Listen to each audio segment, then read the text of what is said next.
My name is Jeff. I come from a small town in the Midwest that is pretty much all white. And so I didn't engage with a lot of diversity growing up. And when I went to college, there also wasn't a lot of diversity on the campus that I was at. However, things have changed in the last 10 years on campus, with hundreds of thousands of students coming from Muslim-majority countries to study in our academic institutions because they want to become engineers or become doctors, potentially either to stay here and work or to take what they've learned and go back home and improve their country.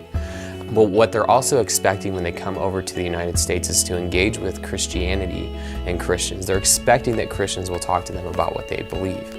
And what they often experience is something quite the opposite, where Christians are afraid to talk about what they believe and they only talk about football or whatever else that they care about.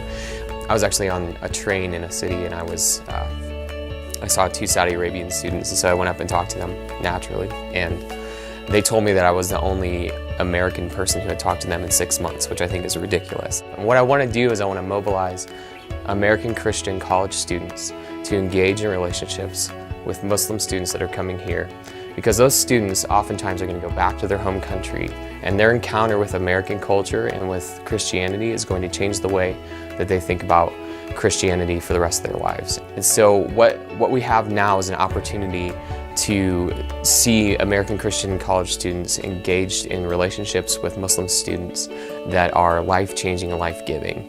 When we do that, when we engage in meaningful relationships, we not only have the possibility of changing the campus culture or the individual Muslim student's life or their way of thinking about Jesus or whatever that means, but also we have the potential of changing the way that the world thinks about Jesus and the way the world thinks about Christianity. So I want to ask you to join me in engaging in meaningful relationships with Muslim students on campus and encouraging other people to do the same thing.